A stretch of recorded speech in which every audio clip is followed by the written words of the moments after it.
Dit is 'n groot voorreg vir my om vanoggend hier te wees saam met julle. En ek sê in die kantoor dat as Pastor Jacques my vra om te preek, dan sê ek nie. Ek sê vir hom is reg. Hy sê asseblief Boeta, dan sê ek okay pastoor.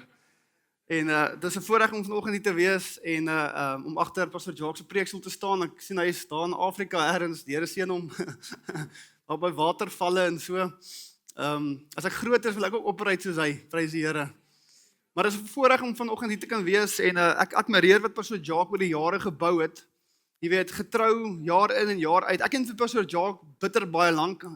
Ek dink dit is vir meer as die helfte van my lewe al. En dit is 'n lang lewe. Ek is al 32 jaar oud. Maar ek ken hom al baie lank en Pastor Jacques, wat hy is vandag is wat hy was 20 jaar terug toe ek hom ontmoet het. En 'n getroue man van God, lief vir die Heilige Gees, lief vir die Here, lief vir sy kerk. Lief vir die mense. En so ek wil vandag vir julle sê dat julle is in 'n bevoordeelde posisie om in 'n kerk te kan wees waar die herder lief is vir die skape. Kan jy amen sê? Jy weet, ek reis baie en ek gaan na baie kerke toe en ek sien baie plekke en verskillende kerke, verskillende maniere van goed doen, elke net uit 'n unieke manier. Maar ek het gesien dat daar is 'n ding wat inkruip in die kerk vandag waar die pastoor die CEO is en die kerk is die company. En die pastoor praat van sy mense, hanteer sy mense as net mense, weet net normale mense. Daar's nie waarde wat geheg word aan dit nie. Maar dan kry jy 'n pastoor soos Pastor Jacques wat genuine lief is vir mense. En ek dink ons moet so ou en sy familie koester, ons moet so ou en sy familie waardeer, want hulle raak al minder en minder. Kan jy amen sê? Nou, julle is 'n kerk wat die Heilige Gees ken, né? Nee? Okay, so julle weet dat as 'n ou goed preek, dan sê jy amen. Né? Nee? So asseblief, ek en Pastor Jacques kom uit dieselfde agtergrond uit. Ons is gewoond as jy preek die kerk harder terug. Sê amen. So as ek iets sê wat jy like, sê amen. As ek iets sê wat jy like, skree shut up, kommunikeer net met my asseblief. Ek het geen probleem met mense wat terugpraat met my nie. Ek het vir my vrou gesê toe ons getroud, hoor jy kan maar met my terugpraat. Inteendeel, ek like dit as jy met my terugpraat. En so gesels terug asseblief in Jesus naam. Ek wil vanoggend ook net 'n oomblik vat om my vrou te eer in haar wesigheid. Ek het 'n eyster van 'n vrou. Sy het so amper 3 weke terug geboorte gegee aan ons 3de baba. Ek is nou 'n pa van 3. En so 2 meisiekinders en 1 seentjie. Ek sê vir my laaitie chom, ons moet nou vas staan. Ek en jy rug aan rug in hierdie huis. Dan net vroumense waar jy kyk. En maar dis 'n voorreg en ek is regtig dankbaar vir God se guns in my lewe, God se genade. Jy weet so in November verlede jaar toe doen ons die gender reveal partytjie. Wat ons nou saam met die familie en vriende gaan sien wat is die geslag. Ons het ook nie geweet ons het saam met almal uitgevind. En ek was oortuig dit gaan 'n seentjie wees. En jene, dit loop my sommer klaar af. Toe hy rookbom afgaan, toe is dit 'n pingwolk. Ek dog eers soos 'n factory fout, jy weet, dit kan nie wees nie. Dit kan nie nog 'n pingwolkie nie. En ek is net geskok toe ek het nie geweet wat ek moet doen en nou wil ek opgewonde lyk vir die mense, maar ek is soos die sweet ek het maar sweet uitgeslaan en ek dink myself, "Jesus Here, dit kan seker nie wees nie." En baie mense by die partytjie kom na my toe en hulle vra vir my, "Is jy teleurgestel dat dit 'n dogtertjie is?" Ek sê nee, ek is nie teleurgestel nie, ek is geskok. Want nou gaan ek 2 skoonseuns hê met eendag en ek weet nou gaan ek al moet bid. Ek kan nie meer bid vir die bediening, ek moet nou bid vir skoonseuns. Halleluja.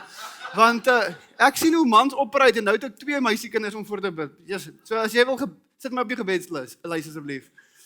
Ek onthou toe ek my vrou net getroud is, toe sê sy vir my, "Jy is 'n dogtertjie, pappa." Toe sê ek bestraf jou vyand. Kom weg agter my. Ek is nie 'n dogtertjie, ek is 'n seentjie pappa, 4 seuns. Wel, ons is nou al 'n hele paar jaar getroud en 3 kinders later en ek kan nou met oortuiging vir jou sê ek is 'n dogtertjie pappa. Dit is nou ek het vrede gemaak daarmee. Prys die Here. Ek is mal oor my girls. Hulle is te oulik. Vanoggend het ek wakker geraak met soene en drukkies. Ja, is baie lekker. Prys die Here. Ek is dankbaar vir my gesin, ek is dankbaar vir God se goedheid. Kan jy amen sê? God is 'n goeie God. Sê amen. God is goed. Al gaan dit nie goed nie, hy is goed. Halleluja, hy is goed, prys die Here. Ek wil vanoggend nie net 'n boodskap met jou deel nie, is meer 'n die kreet van my lewe. Ek wil nie net vir jou 'n mooi gedagte deel en jy gaan huis toe en ons gaan aan met ons lewe nie. Ek wil vanoggend iets aan jou kommunikeer wat my lewe verander het. Wat my lewe op 'n opwaartse koers gesit het. Nie omdat ek goed is nie, maar omdat God goed is. Halleluja. En ek wil vandag vir jou sê, in God se woord gee hy vir ons sleutels en hy gee vir ons toerusting om 'n lewe te leef van oorwinning. Kan jy amen sê? God het nie aan 'n kruis Jesus aan 'n kruis laat sterf vir ons om net sukkelend deur die lewe te gaan nie. Hy het vir Jesus aan die kruis laat sterf en oorwinning vir die kerk van God bewerkstellig sodat ek en jy kan oorwin in Jesus naam. Ons is meer as oorwinnaars deur Christus wat ons die krag gee. Sê amen. En ek wil vanoggend vir jou sê, alhoewel ek 'n evangelis is en die primêre fokus van 'n evangelis is om groot events te doen en mense na Jesus toe te bring, en alhoewel dit is wat ek is daar 'n groeiende honger en 'n hinkering in my binneste om te sien dat God se kerk effektief toegerus word vir dit wat God sê ons moet wees en wat ons moet hê in die woord in Jesus naam. Die Bybel sê dat, in Engels sê, the fivefold ministry has been given to equip the saints for the work of the ministry. Dit beteken, hy sê dat God het 5 gawes gegee in die kerk, die evangelis, die profeet, die apostel, pastoor. Hy het hierdie gawes gegee om die kerk toe te rus om te leef in dit wat God ons roep om te leef. Sê amen. Nou, een van my boodskappe wat ek graag preek is net die plain evangelie, want ek wil sien dat mense gered word. Paulus sê, ek skaam my nie vir die evangelie nie, want dit is die krag van God tot redding. Sê amen. Maar die evangelie en redding is die beginpunt, dis nie die eindpunt nie. Wanneer jy gered word, is dit soos om gebore te word, soos wat my babatjie het 'n paar weke terug. Dis die beginpunt.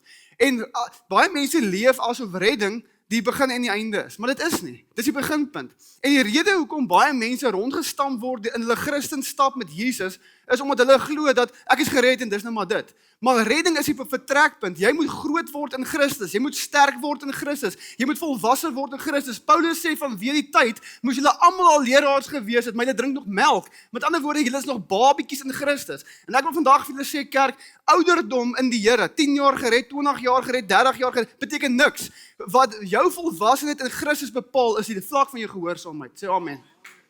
Ek het al 50 mense gesien wat al 50 jaar Jesus dien, maar hulle is ongehoorsaam aan sy woord. Dan kom hier 'n jong laaitjie verby, hy ken die Here 'n paar maande. Hy's radikaal en aan die brand. En daai ouetjies meer volwasse as daai ou wat 50 jaar Here dien, want hy vat God by sy woord. Sê amen.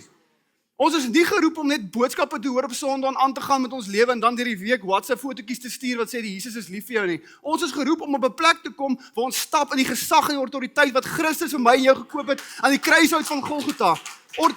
Luister, as alles gegaan het net oor redding, om net gered te word, dit is die vertrekpunt, dis ons begin. Maar as dit die begin en eindpunt was, hoekom is ons opgezap hemel toe, die oomblik toe ons gered word nie? Ek gaan vir jou sê hoekom, want ons het 'n assignment, ons het 'n doel op hierdie aarde. Die Bybel sê dat ons geroep om te regeer op die aarde. Ons is geroep om vir die wêreld te wys dat ons het die autoriteit van die hemel. Ons stap in die gesag van God op die aarde. Ons is die manifestasie van God se glorie in die aarde. Sê amen. Halleluja. Maar as ons net gaan stap deur die lewe en ons is tevrede met 'n paar liedjies op 'n Sondag, 'n boodskap en ons gaan huis toe, dan gaan ons rondgestamp word soos 'n bottel in die see. Maar wanneer jy uitvind wie en wat jy is in God en wat tot jou beskikking is in sy woord en die gesag en die autoriteit wat Christus vir my en jou beskikbaar gemaak het, wanneer jy op daai plek kom waar jy uitvind wie en wat jy regtig is, dan verander die ballgame. Dan staan die vyand jou nie rond nie, jy staan hom rond. Sê amen. Halleluja. Ek loop en kruip nie meer weg vir die vyand nie, hy kruip vir my weg, want hy weet as hierdie man sy voet op die grond stap, dan sal ek hom bestraf en hom weerstaan en hy sal wegvlug.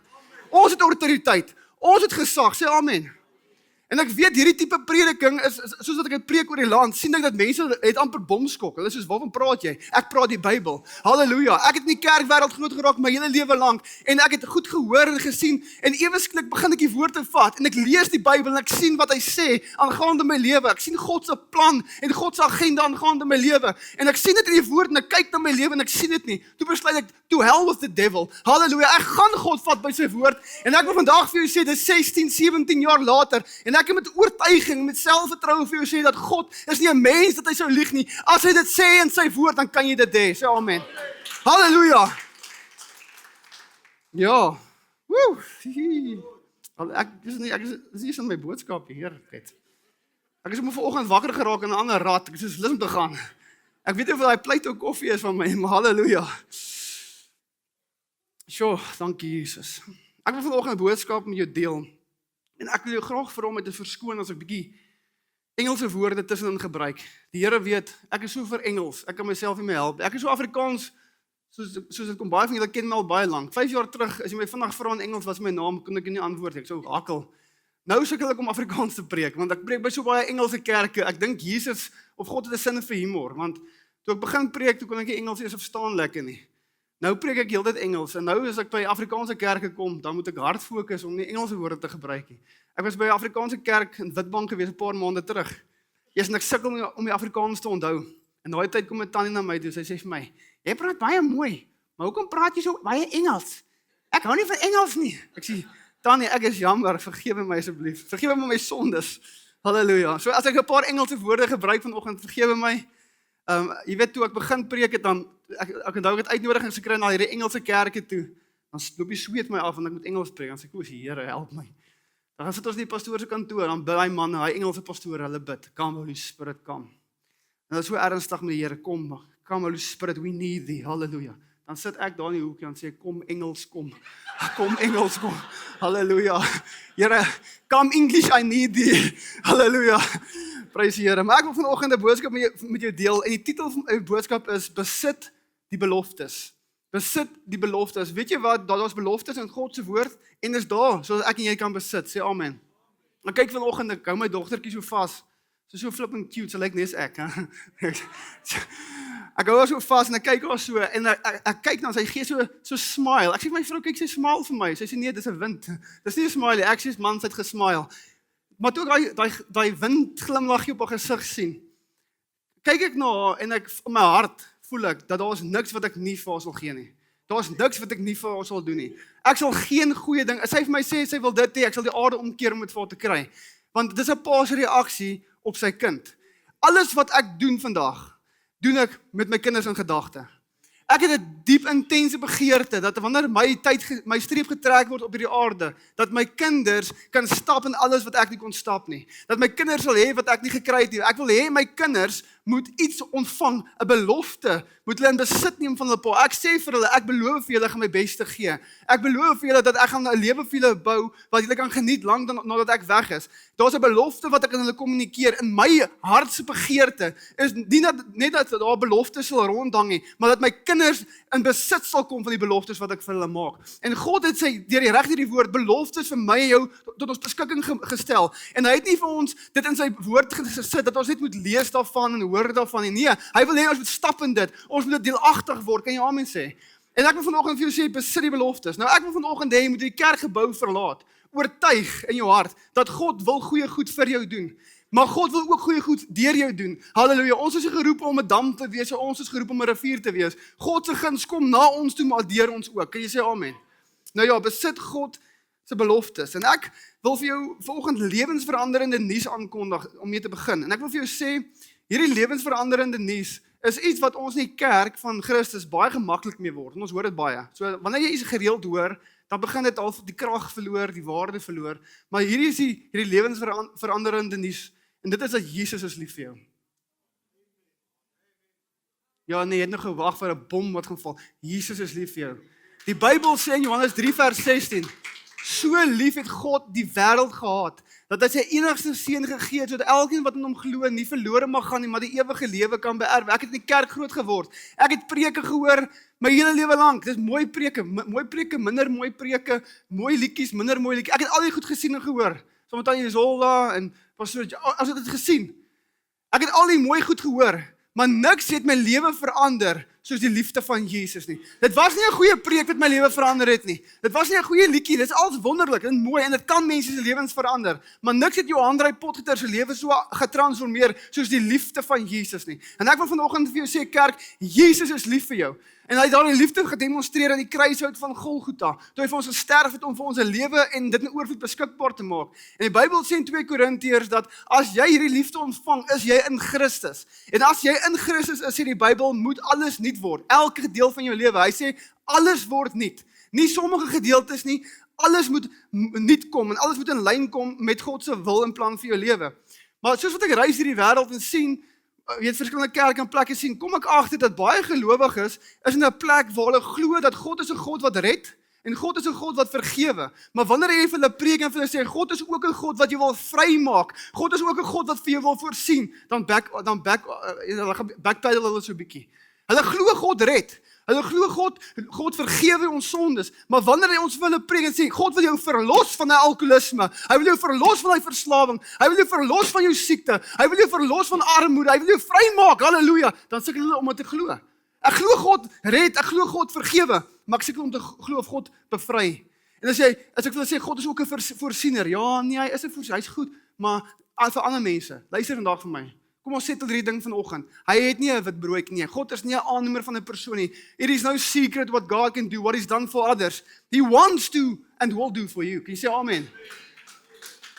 Ek sien mense het in 'n plek gekom waar ons glo die een gedeelte van die woord dat God vergewe en God red, maar wanneer ons sê God bevry en God voorsien, dan sukkel mense om dit te glo. Maar ek wil vanoggend 'n stelling maak en ek wil vir jou sê God roep my en jou om 'n lewe te lewe van oorwinning. Sê amen. Reg hierdie Bybel, Genesis tot Openbaring, kan jy 'n duidelike lyn optel waar God dit duidelik maak aan sy kerk dat hy 'n intens begeerte om vir my en jou oorwinning te kan gee, om 'n lewe van oorwinning te laat leef.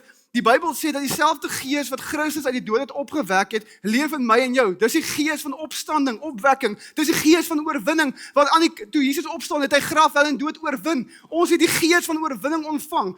Maar terwyl ek kyk na die wêreld en soos wat ek groot geraak in die kerk, sien ek dat ons sing van die oorwinning van God. En ons klap hande wanneer die prediker preek oor die oorwinning van God. En ons hoor getuienisse oor die oorwinning van God. Maar as 'n jong seun het ek al hierdie goed gehoor en gesien, maar as ek links en regs gekyk het ek nie 'n kerk gesien wat leef in daai oorwinning nie. Ons praat daarvan, ons sing daarvan, ons klap hande daarvoor, maar ek het op 'n jong ouderdom die vraag begin rig: waar is die oorwinning? Ek hoor dit en ek sien die getuienisse, waar is dit in ons lewens? Waar is hierdie oorwinning waarvan ons praat? Ons het in 'n ritueel verval waar ons praat oor oorwinning, ons sing oor, maar waar is dit? God wil nie net hê dit moet iets wees waarvan jy praat en droom en net oor bid nie. Hy wil hê jy moet in dit stap in Jesus naam. En ek het in 'n stryd ingegaan of in 'n soeke eerder ingegaan en ek het begin vra vir die Here, waar is die oorwinning waarvan ons sing en getuig en preek? Waar is hierdie oorwinning? Wat weerhou die kerk van God van hierdie oorwinning wat die Bybel sê ons kan hê? En ek het 'n jarelange soeke gehad na dit, maar eendag het ek tot hierdie volgende gevolgtrekking gekom. En ek glo daar is baie verskillende redes hoekom mense in die stap in oorwinning nie. Maar een van die groot redes kerk is die volgende: dat daar 'n oortuiging in die kerk ingekruip, it crept in, waar ons hierdie idee en hierdie oortuiging het dat ons moet net vashou tot Jesus terugkom. Ons moet net vasbyt tot Jesus terugkom. Maar ek wil vandag vir jou sê, Jesus het nie 'n dierprys in die kruis uit van Golgotha betaal vir my en jou om vas te byt nie. Nee meneer, hy het in die kruis gesterf vir ons om 'n lewe van oorwinning te kan bewerkstellig. Toe Jesus aan die kruis gesê het, it is finished, het hy dit bedoel. Wat is finished? Die vloek, sonde, die las is gebreek. Christus het bevryding, verlossing, voorsiening, elke goeie gawe uit God se hand het hy vir ons beskikbaar gemaak. Maar wanneer ek en jy op 'n plek kom waar ons in ooreenstemming leef met die leuen van die vyand, dan posisioneer ons onsself vir Johannes 10 om tot vervulling te kom, waar hy sê, die dief kom om te slaag en te steel en te verwoes. Wanneer jy leef met hierdie oortuiging dat ek moet maar net vasbyt tot Jesus terugkom, ek moet maar net vasbyt en lus lyk soos my boetie sê, ek moet maar net in die gang bly, dan posisioneer jy jouself vir die vyand om te slag, te steel en te verwoes. Maar wanneer jy breek met die leuen van die vyand en in ooreenstemming kom met die waarheid van God se woord, dat ek is die kop en nie die stert nie, ek is bo en nie onder nie, halleluja, dan posisioneer jy jouself vir wat Jesus gesê het, lewe en dit in oorvloed. Halleluja. Wanneer mense hierdie goed preek, dan is mense, ek weet dan nie so mooi nie, maar ek wil vandag vir jou sê, ek gee nie om nie. Jesus het gesê dat die gees van die Here is op my, en hy het my gesalf om goeie nuus te preek aan die armes, recovery of sight to the blind, halleluja, hy sê vrylating vir die gevangenes, nou moet ons die vraag vra, recovery of sight to the blind, blind vir wat? Blind vir die waarheid van sy woord. Halleluja.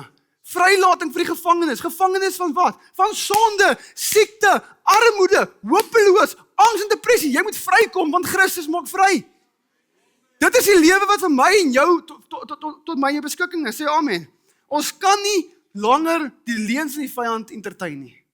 Dit gaan jou in 'n plek hou waar jy in konstante gebrek is, konstant hopeloos voel, konstant net met spartel en spook. Dit is nie God se wil nie. Ek kyk na my kinders. Ek wil nie hulle moet spartel en spook nie. Ek wil nie hulle moet konstant sukkel en hopeloos en laag en depressief en angstig voel nie. Nee, ek is hulle pa en ek sal enigiets doen om daai gevoel te lig. En God is 'n Vader wat die beste vir jou wil hê. Kyk, ek het gehoor baie jare terug, hulle sê, wanneer jy 'n kind kry, dan gee dit jou 'n dieper understanding van die Vaderhart. En ek dink, ja, wat ook al man. Die ou ooms wat my die stories vertel. En dis die waarheid. Toe ek my kind vir Judah die eerste keer vashou, dit is asof haar light switch aangaan. Dit voel jy sal die aarde omkeer vir jou kind. Kan jy amen, enige goeie pa sal die aarde omkeer vir sy kind, sê amen. Nou hoeveel te meer ons hemelse Pa. Hy sê julle wat weet julle wat aardse vaders is, wat sleg is, sê hy. Die Bybel sê so. Julle is sleg, maar julle weet om goeie goed te doen vir julle kinders. Hoeveel te meer nie julle hemelse Pa nie. Jy moet vanoggend verstaan dat wanneer jy in 'n godsdiens is, dan dink jy werk vir 'n God daarbo wat jou net wil oor die vingerstuk met 'n sweep.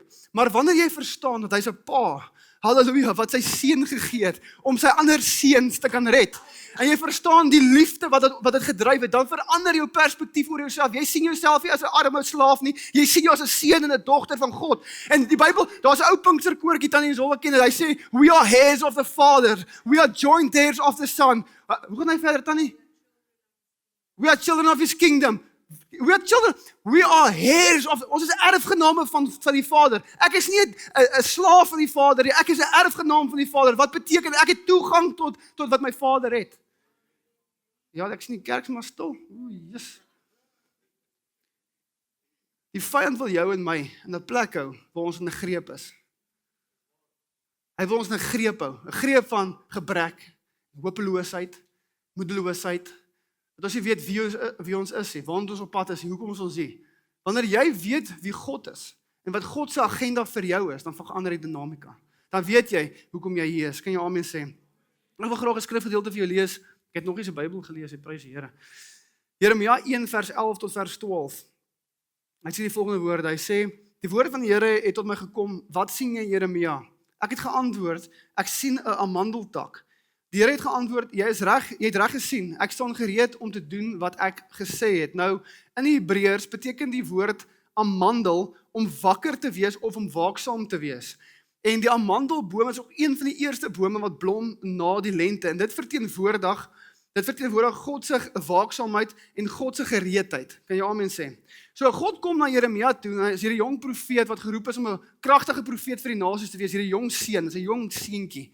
En God sê, ek gaan jou eerste les leer, Jeremia. Dis die eerste les, eerste profetiese les wat ek vir jou wil leer. En God wys hom die amandeltak. En hy sê, wat sien jy? En hy sê, ek sien die amandeltak. En dan sê God, jy het reg gesien, Jeremia. Kom ek gee vir jou ook die interpretasie van hierdie profetiese prentjie wat jy sien. En God sê in vers 12, hy sê, jy het reg gesien, ek staan gereed om te doen wat ek gesê het. So God kom na hierdie jong profeet en hy sê, Jeremia, voordat jy 'n kragtige man van God gaan word en groot goed gaan doen, is daar een waarheid wat jy moet vas lê in jou binneste. En God ag hierdie waarheid so belangrik dat dit die eerste les is wat God hierdie man leer. Hy sê, kom ek leer jou les, en hy wys die amandeltak, en God gee die interpretasie van hierdie visioen. Hy sê, Jeremia, voordat jy hierdie profeet word, moet jy een ding weet van wie ek is, Jeremia. Jy moet vasmaak in jou hart wie ek is. Jy moet my karakter vanoggend verstaan, Jeremia. Ek is gretig, en ek is gewillig om te doen wat ek gesê het. Ek is wakker oor my woord, om dit tot vervulling te bring. Ek is nie 'n mens dat ek sou lieg nie. As ek het gesê het, Jeremia, beter jy glo dat ek dit gaan doen. Want God het geweet, halleluja, dat Jeremia gaan ergens in sy lewe gekonfronteer word met moeilike dinge. Met dinge waar mense sy God gaan bevraagteken. Hy gaan ook gekonfronteer word met omstandighede wat alles rondom God kontradikt. En dan moet hierdie jong man dit vasgelê het in sy hart dat God is 'n waarmaker van sy woord. As God het gesê het, gaan hy dit doen. My omstandighede skep nie die perspektief van wie God is nie. God sê wie God is. Halleluja. En God het gesê ek is 'n waarmaker van my woord. Wat ek doen, wat ek vir jou sê, Jeremia, sal ek doen. En God ag dit so belangrik dat hierdie jong profeet dit moet vas lê in sy hart, dat dit die eerste les is wat hy vir Jeremia leer. Want hy het geweet Jeremia gaan gekonfronteer word met omstandighede, met uitdagings, en dan moet hierdie waarheid vasgelê wees in sy binneste, dat God is 'n waarmaker van sy woord. En ek wil vanoggend iemand inspireer, motiveer en aanmoedig in hierdie kerkgebou. As God vir jou 'n belofte gegee het, beter jy glo dat sal tot vervulling kom. As God vir jou 'n woord gegee het, sal hierdie woord tot vervulling kom. Hy jok nie. Hy is nie so onstabiel soos wat mense is, dan hoog en dan laag nie. Hy is konstant. Wat hy gesê het, sal hy doen. Sê amen. En so wanneer ek en jy gekonfronteer word met die omstandighede van die lewe, en ons gaan. En wanneer jy uitdagings het wat na jou kant toe kom en dit gaan kom, dan het jy nie 'n kumbaya liedjie om die kampvuur nodig nie. Nee. Jy het die woord van God ryklik in jou binneste nodig. Jy het die waarheid van wie God is in jou binneste nodig wat vir jou sê, alhoewel die omstandighede my druk, alhoewel daar uitdagings is en goeters is wat ek nie verstaan nie, is God 'n waarmaker van sy woord. Hy sal vir my die oorwinning gee. Hy sal vir my die deurbraak gee. Hy sal vir my die verlossing gee, want dit is wie hy is. Sê amen. Jy moet dit vas lê in jou hart. Ek wil vandag 'n skrif lees vir jou uit die boek van Numeri 13 vers 30 tot 33. Nou, ons ken hierdie storie. Israel is in slawerny in Egipte vir 430 jaar. En God stuur vir Moses om hulle te verlos en Moses verlos hulle uit Egipte uit en hulle is op pad na die belofte, na die beloofde land, die land wat oorloop van melk en honing. Maar op pad na hierdie belofte toe, praat God met Moses en hy sê vir Moses, kies 12 spioene, stuur hulle uit om die land Kanaan te gaan verken. En die Bybel sê vir 40 dae het hierdie 12 spioene die land Kanaan verken en na 40 dae het hulle teruggekom om 'n verslag te gee op grond van wat hulle gesien het. En die Bybel sê toe hulle na Moses toe kom om 'n verslag te gee, toe is daar 2 verskillende opinies tussen hierdie 12 manne. 10 sê, hier is die vrugte. Dit is alles wat God gesê het gaan wees. Hier is die bewyse daarvan. Maar hulle sê ons kan dit nie in besit neem nie. En hulle sê dat die land is sterk, die land is groot, die mense inwoners verteer die land.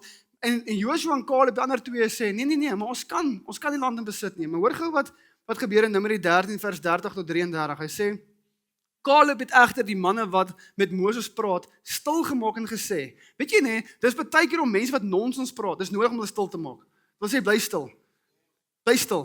Want daar's mense wat konstant negatief is, daar's mense wat konstant jou vlammetjie uitblaas. En dis tyd dat ons op 'n plek kom waar ons gesag opneem in Christus en sê, bly stil. Caleb sê, hy sê, Moses, die man het met Moses gepraat, hy het hulle stil gemaak en gesê, ons moet beslis optrek en die land in besit neem, want ons kan dit doen. Maar die manne wat saam met hom gegaan het gesê, nee, ons kan nie teen daardie mense optrek nie, want hulle is sterker as ons. Die manne het toe 'n slegte gerig onder die Israeliete versprei oor die land wat hulle verken het. Hulle het gesê, die land wat ons gaan verken het, is 'n land wat die lewe vir sy inwoners onmoontlik maak, en die mense wat ons daarin gesien het, is almal baie groot. Ons het daar ook die reuse gesien, die Enakite stam van hulle af. Ons was so sprinkane in ons eie oë, en so was ons ook in hulle oë. My eerste vraag is, wat het hulle geweet van die vyand af?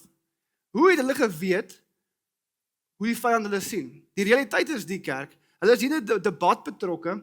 God sê in Numeri 13 vir Israel, vir Moses, stuur die spioene uit en laat hulle die land gaan verken wat ek vir hulle gee.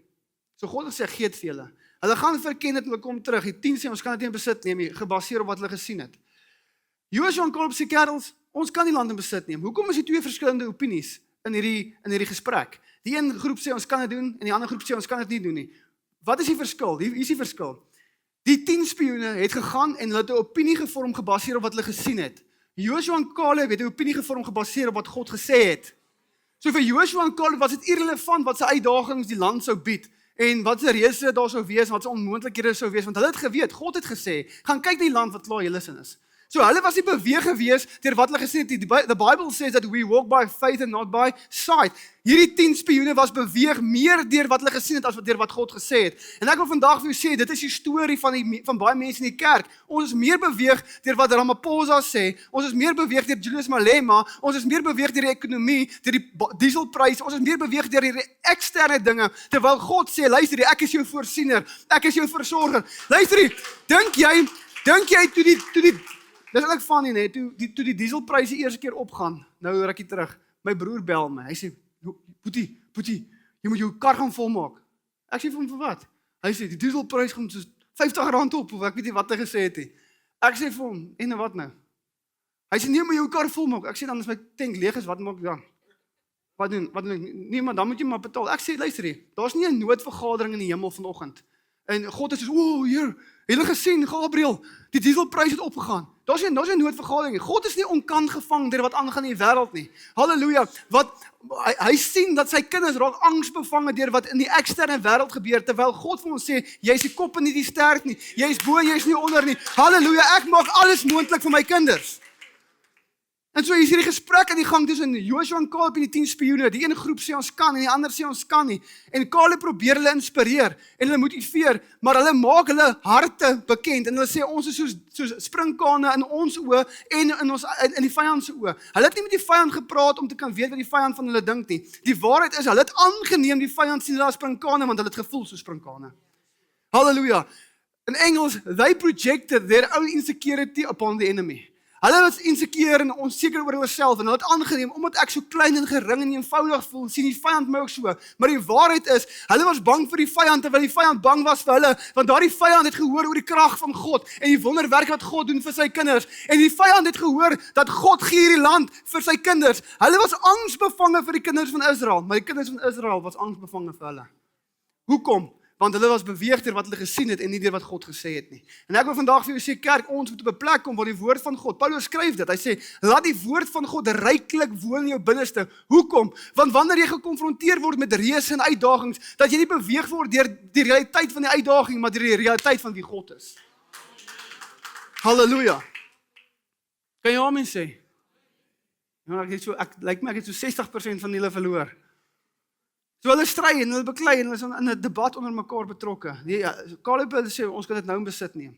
Die 10 sê nie ons kan nie. En so hartseer, dis hartseer want die Bybel sê dat die groter groep van Israel, die majority, het die negatiewe verslag geglo. En die Bybel sê daardie groep mense, daardie generasie het uitgesterf in die woestyn. Hulle het nie uitgesterf in die woestyn omdat dit God se wil was vir hulle om uit te mis op die belofte nie. Hulle het uitgesterf want hulle het geglo dat hulle gaan dit nie maak nie. Ons kan nie en toe het hulle nie. En ek wil vandag vir jou sê, die grootste ding wat daardie generasie weerhou het, hoor baie mooi, van die beloftes van God, om die beloftes van God in besit te neem, was nie die vyand nie. Dit was nie die duiwel nie. Dit was 'n springkaan mentaliteit. It was a grasshopper mentality. Weet jy wat, nee, soos ek groot geword het, ek het nooit gesukkel met drank nie, en rook, en al die goeders waarmee mense, ek het nooit daai goed, en dis omdat ek beter is, ek het net nie. My grootste fight was 'n grasshopper mentality. 'n minderwaardigheidskompleks. My grootste fight was nie, sigarette het my nie, vrou mens, jy asseblief gaan slaap.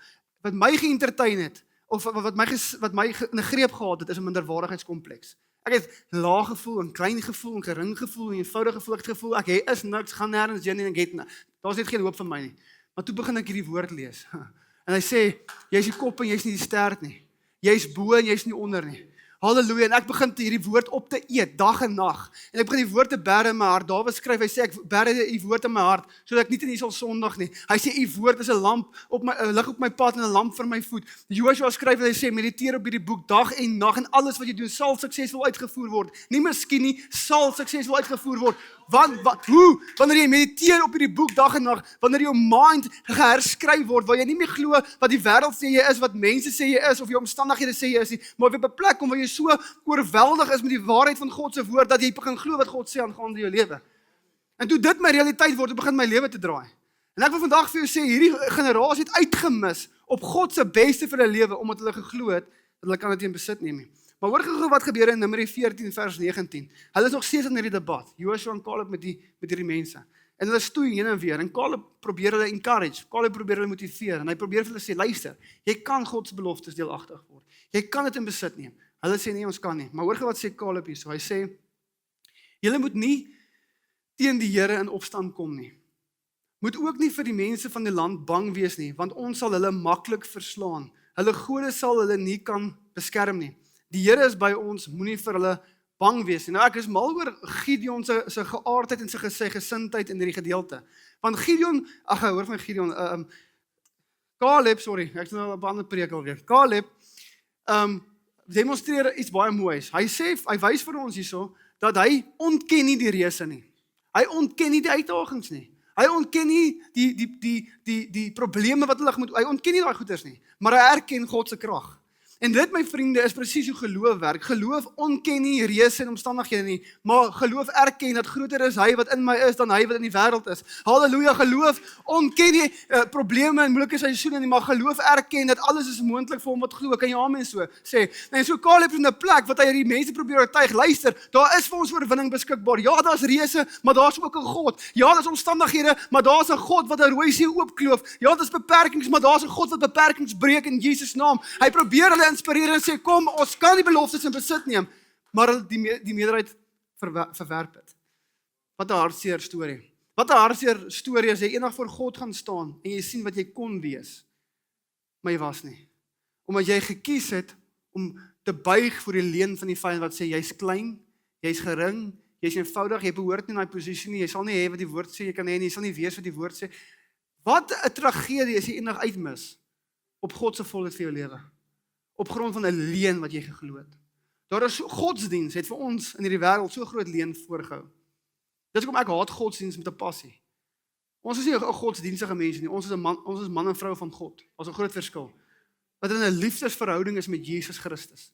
Groot verskil. Godsdiens sê doen, wees, jy mis dit, jy moet werk. Jesus sê, it is finished. Ek het alles gedoen wat jy nie kon doen om redding vir jou te bring. Ek het vir jou voorsien, ek het vir jou die pad gemaak, jy moet net stap in dit. Hy sê, hier is die wegloop in dit, halleluja. Die pad is geteer, kerels. Stap in dit. Halleluja. In Numeri 14 vers 28 praat God, en God luister aan die gesprekke van hierdie mense. Hierdie 10 wat sê ons kan nie, en die 2 wat sê ons kan. En God interfereer hier, en God praat met Moses in Numeri 14 vers 28, en hy sê die volgende woorde, hy sê, God wil praat, hy sê vir hulle, so seker as ek leef, sê die Here, ek sal met julle maak soos ek julle oorsê het. Hoor baie mooi, God praat. God hy het nou lang genoeg geluister na hierdie ongelowige generasie. En God praat, en hy sê vir hulle, sê vir hulle, so seker as wat ek leef, sê die Here, ek sal met julle maak, soos ek julle oorsê het. Spreuke 18:21, lewe en dood lê in die mag van die, wat dit graag gebruik, sal die vrug daarvan eet. Amen. Hier is die waarheid, kerk. Ek preek nou lank, maar ek wil hê julle moet hierdie vang vanoggend. Die Bybel sê, as jy dit in konteks lees, dat ek en jy, we are vessels. Ons is vessels, ek weet nie wat die Afrikaans, ons is houers. En ons moet iets hou. Ons moet iets contain, soos die Engelsman sal sê. En as ons nie intentioneel is om onsself te vul met die waarheid van God se woord nie, dan sal die vyand jou vul met sy leuns. Jy gaan gevul wees met iets, of die waarheid van sy woord, of die leuns van die vyand. En ons sien, waarmee ons gevul is wat ons dink. En wat ons dink is wat ons praat. Paulus skryf in Korintiërs, hy sê dat omdat jy glo, praat jy. So jou spraak is 'n indikasie van die gesondheid en die volwassenheid van jou geloof. As jy wil weet hoe volwasse jy is geestelik, luister net na jouself praat. Ek kan nie, ek gaan nie, jy het gesien, dit is so moeilik, arm maar geduldig, ons is maar hier, ons byt maar vas, ja, nee, dit is, dit is nie hoe ons moet praat nie. Jy skep jou realiteit. Weet jy wat? Israel het konstant gesê, toe Moses hulle uitlei uit Egipte uit, kom hulle vir die Rooi See, met die farao hulle agter hulle, en hulle sê hierdie woorde, het God ons uitgelei uit Egipte uit, om ons te laat sterf in die woestyn?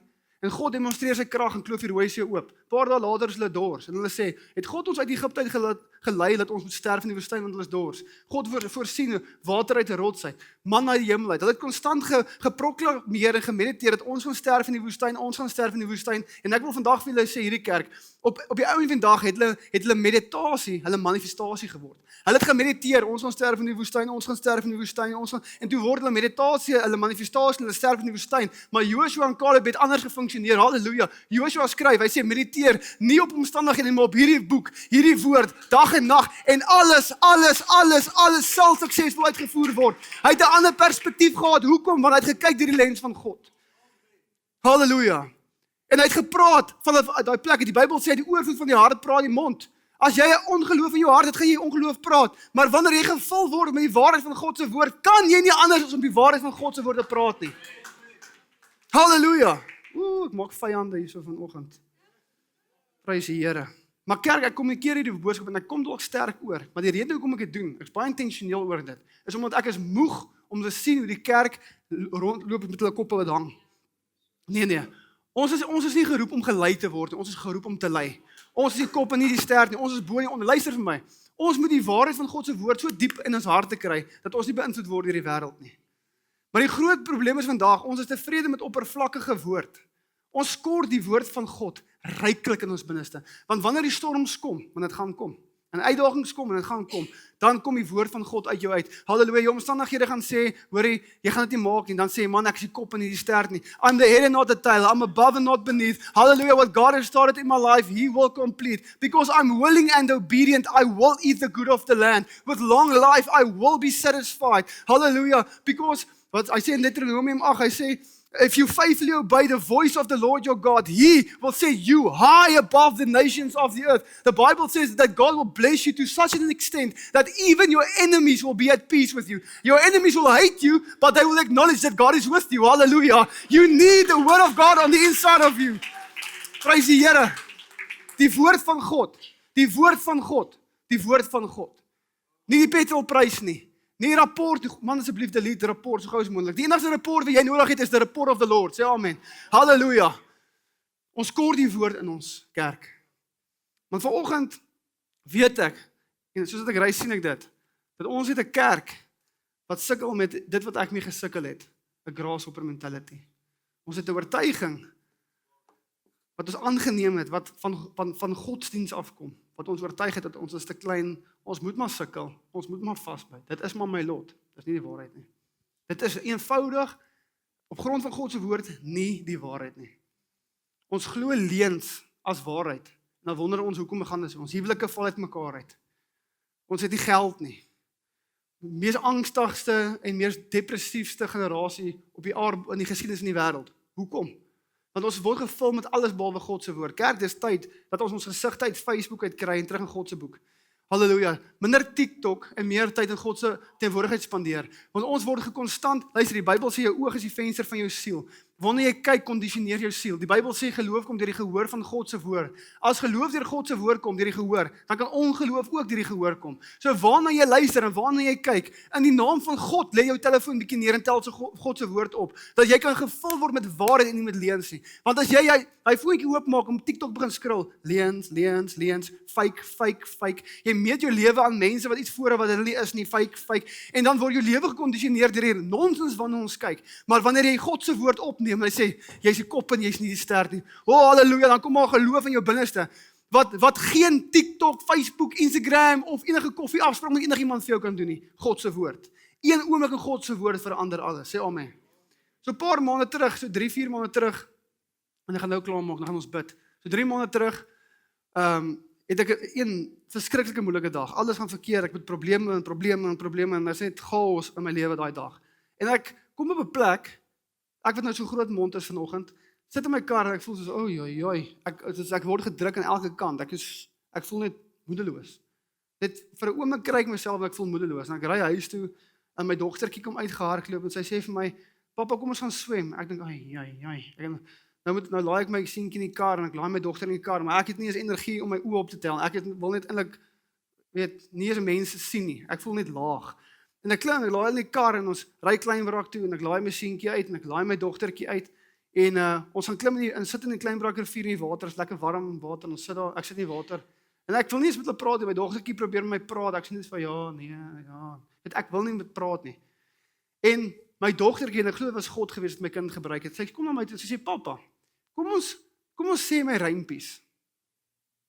Ek sê vir nou, om jou konteks te gee, ek leer haar die Bybel. Ek leer haar al die beloftes van God. En sy noem dit haar rympies, dis eintlik skrifte, maar sy noem dit haar rympies. En sy sê vir my, terwyl ek myself eintlik my jammer kry in die water, sy sê vir my, "Pappa, kom ons doen my rympies. Kom ek my rympies vir jou opsê." Ek sê, "Right." Sê vir pappa, ek luister. En ek sê regtig lus vir nie, maar ek moet nou maar luister. En die volgende oomblik begin my dogtertjie, sy kyk my in my oë met die gesag van God. En sy sê vir my, "Pappa, I am the head and not the tail. I am above and not beneath. I am a leader and not a follower. I carry an excellent spirit. Hallelujah, what God has started, God will complete." En my klein dogtertjie begin die woord vir my te quoteer. En hoe meer sy die woord my quoteer, begin ek voel hoe die water in my warm raak. En ek voel hoe geloof weer opstaan in my binneste. En ek besef dat God se woord werk. Hallelujah. Die dinge van hierdie wêreld werk vandag en môre nie. God se woord het die toets van tyd weerstaan. Dit werk. En terwyl ek sit en ons eintlik op moed verlore vlak en oorweldig deur alles wat ek moet doen, kom my 4-jarige dogtertjie en sy sê, die woord sê. Halleluja. Toe kon ek voel geloof weer opstaan in my binneste en ek stap op en ek sê van, hoorie liefie, hier is ons Romeis, Juda, Romeis, Lea, hier is Romeis. Ons moet ry, en ons klim in die kar, en ek gaan laai af by die huis, en ek stort vandag, en ek trek my klere aan, en ek gaan terug om te doen wat ek moet doen. En oorwinning op oorwinning gebeur in een dag. Weet jy hoekom? Want God se woord sê so, kerk. Halleluja. God se woord. Halleluja. Wat glo jy aangaande jou lewe? En wat is die bron van jou inligting? Jy het God se woord nodig. Halleluja, jou huwelik wat uit mekaar uitval, luister nie. Die Bybel sê wat God saamgevoeg het, kan geen mens skei nie. Sê amen. Halleluja. Jou bankrekening is leeg. Hy sê God will supply every need. Sê amen. Halleluja. Hy gaan jou nie steek laat nie. Jou kinders is gediagnoseer met siektes. Weet jy wat sê die Bybel? Deur sy wonde is daar genesing. En jy praat genesing en jy spreek genesing en jy proklameer en profeteer genesing tot dit manifesteer. Sê amen. Halleluja! Jy's verslaaf. Jy sê ek is vry. Ek is vry want Christus maak my vry. Eers was ek blind, maar nou gaan ek sien want ek is vry. Christus maak vry. Halleluja! Oh, halleluja. Jou besigheid besig om bankrot te speel. Jy gaan terug na die besigheid toe môreoggend en jy sê in die naam van die Here staan op. In Jesus naam. Halleluja. Staan op. Staan op. Jou kinders wil nie die Here dien nie. Jy maak nie met hulle. Jy sal hulle laat die olie loop terwyl hulle slaap en jy sê jy sal die Here dien. Jy sal die Here dien. Vyand, ek breek die greep, jou greep oor hulle lewe. Jy sal die Here dien. Halleluja. Here, ek sal baie kinders van my nou al. My dogter raak baie keer wakker en sê sy vir my, "Wat maak jy?" Ek sê jy sal die Here dien. Jy sal die okay. Jy sal die Here dien. Ons is 'n kerk. En as ek sê ek praat van woord en waarheid, ek praat van die kerk van God. Ons is 'n kerk van geloof. Halleluja, ons is manne en vroue van God. Ons is nie manne en vroue van die wêreld en omstandighede nie. We are in this world, but we are not from this world, say amen. Halleluja, ons is manne en vroue van geloof. Ons funksioneer nie op wat die wêreld sê nie, ons funksioneer op wat God sê. Halleluja, God se woord is ja en amen. God se woord is die hoogste gesag. Die Bybel sê dat God ag sy woord hoor in sy eie naam. Halleluja. Halleluja. Voel jy dit geloof bietjie wakker word in jou? Halleluja, ja. Ja, voel jy dit? Dit is geloof wat wakker word onder God se woord. Prys die Here, die woord kweek geloof. En wanneer jy God glo en God vat by sy woord en huis toe gaan en jou foon aan die een kant toe skuif en hy woord oopmaak en sê Here, ek mediteer op die waarheid wat sê dat ek is die kop en nie die ster. Ek mediteer op die waarheid dat wat U begin het gaan nie klaar maak. Ek mediteer op die waarheid. Halleluja, dat U vir my is en nie teen my is nie. Ek mediteer op die waarheid dat elke belofte in sy boek is myn, elke hoofstuk en elke vers en elke lyn. Ek mediteer op dit en ek wil vandag vir jou sê as dit jou realiteit word en die kreet en die uitroep van jou lewe word, dan sal dit so wees. Ek wil vandag vir jou sê, mense het hierdie idee dat God seën daai mense en nie my nie. Ek wil vanoggend vir jou sê dat God weerhou geen goeie gawe van sy kerk nie. Wat my en jou weerhou van God se beste vir ons lewe, is nie eers die duiwel nie. Halleluja, it is a grasshopper mentality. Daai mentaliteit wat jou kondisioneer en jy laat glo, dit is maar wat dit is. Dit is my realiteit. Dit is maar net hoe dit gaan wees. Dit was so en dit sal altyd so wees. Maar ek wil vandag daai leuen breek oor jou lewe en vir jou sê, jy is geroep om te oorwin in Jesus naam. 'n lewe van oorwinning. 'n lewe van oorwinning. Daar is 'n resep vir hierdie oorwinning.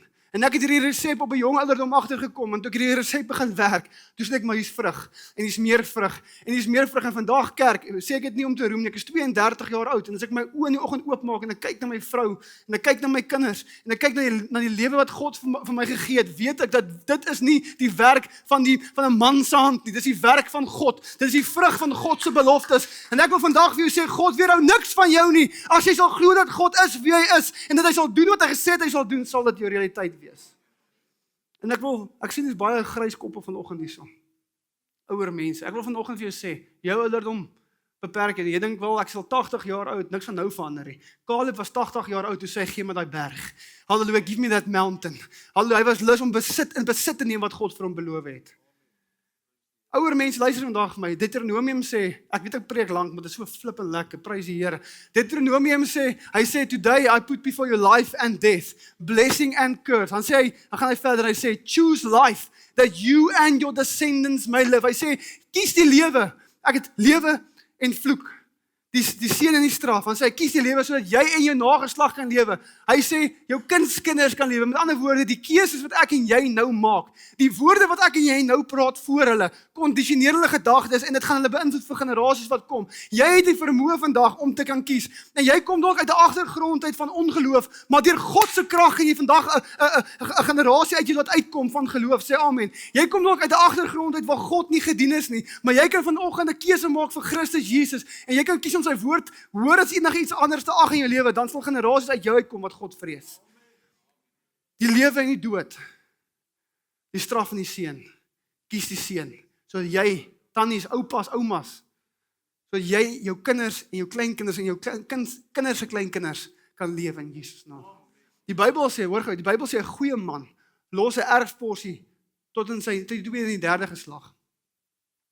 Wanneer mense hierdie skrifte hoor, dan dink hulle wel ek moet plase en rykdom vir hulle los. En alhoewel erfporsie, materialistiese erfporsie deel is van dit, is dit nie die hele prentjie nie. Ek is meer oortuig dat wat 'n ouer in 'n kind los, is van groter waarde as wat hy vir die kind los.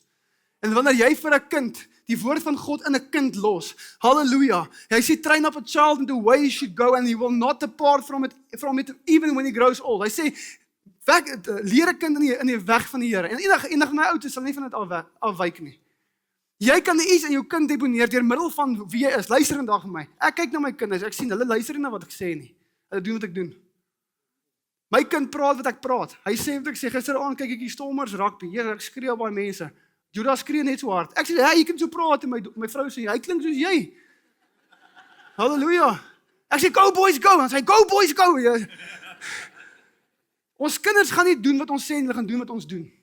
En wanneer ons praat, ons is maar arm en geduldig, dan gaan hulle groot raak met die opinie, ek's arm en geduldig. Ek moet maar net wag tot my skip inkom. Daai is 'n leuen uit die put van die hel uit. Jy sê vir jou kinders, want die seën van die Here is op ons lewe. Halleluja, ek het guns met God en met mens. Halleluja, ek is gesalf deur die Here om te oorwin. Oorwinning behoort aan my. Oorwinning behoort aan ons. Ons is 'n huishouding van oorwinning. Halleluja, dit is die woord wat jou kinders moet hoor. Dit is die spraak wat by jou mond uit moet kom. Jy kan nie geloof en ongeloof praat nie. Jy moet kies watter kant toe jy gaan. Want jy gaan 'n generasie opwek wat deur mekaar en verward is. Eendag as dit goed gaan, halleluja, prys die Here, as dit sleg gaan, Here help ons. Nee. Ons praat God se woord. Nie wat ons voel nie, nie wat ons sien nie, ons praat God se woord. Kan jy amen sê? En vanoggend wil ek afsluit. Weet ek gaan nou lank. Ek het dit al 3 keer gesê. Halleluja. Maar ek wil sien dat ons opstaan in die oorwinning wat God vir ons het. Ek wil sien dat jy oorwin. Ek wil sien dat jy stap in gesag en autoriteit. Halleluja, dat oral waar jy gaan, verdwyn die vyand. Hy moet jou vrees. Ek kom nou nog by die huis, ek sê vir my vrou, hoorie, was by die mall gewees, daar het julle 2 mense my geagtervolg. As ek af by die trap en as hulle af by die trappe, as ek links gaan, as hulle links, en toe kruip ek om die draai weg, en toe hulle wil verbykom, toe spring ek, toe vra ek vir hulle, wie is julle? Hulle sê, ons is goedheid en guns, ons moet jou volg al die dae van jou lewe. Halleluja. Hulle het geen ander keuse nie. Goedheid en guns sal jou volg al die dae van jou lewe. Halleluja. Ons breek met die leuen van die vyand, met die grasshopper mentality. Toe ek hierdie boodskap voorberei 'n paar maande terug, staan ek op die grasperk en ek kyk oor die veld uit en ek dink, "Jesus Here, as jy vir mense preek en sê hulle moet die grasshopper mentality, die springkaan mentaliteit neerlê, gaan hulle kwaad raak vir jou. Ek wil vriende maak, nie vyande nie." En terwyl ek stoei met hierdie boodskap en ek probeer dink aan iets anders om te preek, kom my dogtertjie na my toe en sy trek my broek so. En sy sê vir my, "Dit Tannie, hoe gaan dit? Ek sien nou eers. Gaan goed?" Mooi. Sy trek my broek so, en sy sê vir my, "Pappa, wat is die?" Ek so afkyk, toe gee sy my 'n springkaan. Ek sê, "Oké, Here, ek sal die woord preek." En ek glo God, is op God se hart, want God wil sy kerk in oorwinning hê. Halleluja, hy wil jou huishouding in oorwinning hê. Hy wil jou kinders in oorwinning hê, jou besigheid in oorwinning, sê amen. Dit gaan die resultaat wees, wanneer die woord van God ryklik in jou woord, wanneer jy die woord droom, bid, praat, oral manifesteer waar jy gaan, dan sal dit die realiteit word, sê amen. Kerk, ek wil jou graag vra om vir my te staan, ons gaan bid vanoggend. Halleluja. Ek wil vanoggend bid dat daardie beperkte mentaliteit, daai springkaan mentaliteit wat soveel vreugde van jou steel, wat jou vrede steel, wat jou wakker hou in die nag, wat vir jou sê dat jy gaan dit nie maak nie. Halleluja. Tannie Isolda, tannie kan. Waar is sy nou? Daar kom sy nou. Ek wil vanoggend ons die leuen vervang met waarheid. Ek ontmoet soveel jong mense so wat ek reis en hulle is neergedruk en hopeloos. Dan vra ek vir hulle, hoekom is hulle so neergedruk? Hoekom is hulle so hopeloos? En hulle noem 'n paar goed, maar onder andere iets wat vir my uitstaan is. Hulle sê dit, my ouers sê dat hier is geen toekoms vir my in die land nie. Ek sê vir hulle, sê julle vir julle ouers, daar's vir jou toekoms in enige land. God se goedheid is nie gekoppel in 'n land nie. God se goedheid is nie gekoppel in 'n ekonomie of in 'n parlement nie. God se goedheid is gekoppel aan wie hy is, aan sy realiteit. Ons funksioneer nie op die ekonomie van Suid-Afrika nie, kerk. Ons funksioneer nie op die reëlboek van Suid-Afrika nie. Ons funksioneer in God se koninkryk. En in God se koninkryk is daar vir ons voorsiening, in God se koninkryk is daar vir ons versorging, in God se koninkryk is daar vir ons beskerming, in God se koninkryk is daar vir ons guns in Jesus naam. Skuif jou mind weg van die Republiek van Suid-Afrika af en kry jou gedagtes op die hemel. Die Bybel sê bedink die dinge daarbo. We have the mind of Christ. Hallelujah, the mind of Christ. Hoe kry ons the mind of Christ? Paulus skryf in Romeine 12, hy sê in Engels, do not conform, moenie gelykvormig raak in Engels, do not conform to the patterns of this world, but be transformed by the renewing of your mind. Wat sê Paulus eintlik vir ons daar? Hy sê, wanneer hy praat van die patterns of this world, dan sê hy, moenie gelykvormig raak aan die denkwyse van die wêreld nie. Maar dat jou denkwyse verander word deur die woord van God. Halleluja, dat die woord van God jou denkwyse vorm, nie omstandighede nie. Dat die woord van God jou perspektief vorm, nie omstandighede nie. Dat die woord van God jou realiteit vorm, nie wat aangaan in die wêreld, die woord van God. Halleluja. Vanoggend gaan ons breek met die grasshopper mentality, dat ons weerhou van God se beste vir ons lewe. Halleluja. Luister vandag vir my, vat dit van hierdie jong laaitjie af. God is lief vir jou. Hy het goeie planne vir jou. Wat ek begin het in jou lewe, sal hy klaarmaak. Halleluja. Luister vandag vir my, ek kyk baie keer vir myself in die spieël en dink ek, Here, ek is verstom oor sy goedheid in my lewe. Ek is konstant verstom oor sy goedheid in my lewe. Hy verras my elke dag. En wat ek weet, is dat hierdie goedheid van God wil hy aan almal bewys. Hy wil hê jy moet dit proe. Dawid skryf in Psalm, hy sê, proe en sien dat ek goed is. Hy gebruik 'n sensoriese taal. Hy sê, jy kan nie gaan op wat Johan Drey sê nie. Jy kan nie gaan op wat Pastor Jacques sê nie. Jy moet kom en jy moet proe hoe goed hy is. Jy moet sien vir jouself hoe goed hy is. Hy is 'n goeie God met goeie intensies. Halleluja, hy wil jou seën. Hy wil hê jy moet losbreek van enige beperkende gedagte. Hy wil hê jy moet stap in die oorwinning wat Jesus vir my en jou aan die kruis het bewerkstellig het. Sê amen. Halleluja. Oorwinning in Jesus naam. Oorwinning in Jesus naam. Kerk, ek wil jou vra, sluit jou oë en buig jou hoof asseblief. Dankie Jesus. Halleluja.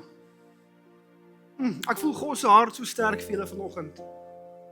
Want hy wil jou vrymaak. Hy wil nie met spartel en spook nie. Hy wil nie sy kinders met spartel en spook en rondval nie. Nee. Hy sê jy gaan van krag tot krag. Van glorie tot glorie, van heerlikheid tot heerlikheid. Nie af en op nie, krag tot krag. Heerlikheid tot heerlikheid in Jesus naam. As jy vanoggend hier binne staan en jy sê Johan Drey, jy het vanoggend met my gepraat, ek sukkel met hierdie beperking in my gedagtes. Ek sukkel, ek voel dit is maar net wat dit is my lot, niks gaan ooit verander nie. Ek wil graag vrykom. Moenie net jou hand opsteek nie, met elke hoof gebuig, elke oog gesluit. Ek wil graag vir jou bid vanoggend. Kom maar lekker hoog dat ek jou kan sien, prys die Here. Hy wil jou vrymaak vanoggend. Halleluja, hy wil nie jou so konstant in 'n laagtepunt kry nie. Hy wil jou na hoogtes toe vat. He lifted me up out of the miry clay. Halleluja. And he has placed your foot on the rock to stay. Kom maar, lig jou hand nog een keer lekker hoog op, ek wil saam jou bid. Okay, kom ons bid. Vader, ek dankie vanoggend vir elke persoon wat hulle hand opgesteek het. Here, U is bewus vanoggend van hulle. En ek wil vandag bid, Here, dat daar 'n diep hinkering en 'n honger in hulle binneste wakker gemaak sal word vir U woord, om U woord te eet dag en nag, om op te mediteer op U woord dag en nag, sodat alles wat hulle doen suksesvol uitgevoer sal word. En Vader, ek bid dat hulle, soos wat hulle mediteer op U woord, dat hulle gedagtes, patrone verander en getransformeer word, dat elke leuen vervang word met die waarheid van wat U sê, dat hulle is die kop en nie die stert nie, hulle is bo en nie onder nie. Halleluja, U het goeie intensies en goeie planne met hulle. Ek weet wat se planne aangaande jou het, sê die Here, planne om jou to prosper you and not to harm you in Jesus name. Dankie Here, dat ons vanoggend so oortuig word deur die woord van God, dat daar geen ruimte is vir die leuen van die vyand nie. Die Here, dat ons vanoggend uit hierdie kerkgebou uit sal stap, nie bang vir die vyand nie, maar dat ons sal stap en besef dat die vyand is bang vir ons. Ons het die gesag, die duiwel is onder my voete. Halleluja, die duiwel is onder my voete. Ek stap vanuit 'n plek van oorwinning in Jesus naam. Vader, ons breek elke leuen in hierdie oggend, Here. En ons proklameer waarheid, waarheid, waarheid, waarheid, waarheid, waarheid, waarheid. Die waarheid wat vrymaak in Jesus naam. In Jesus naam. Amen.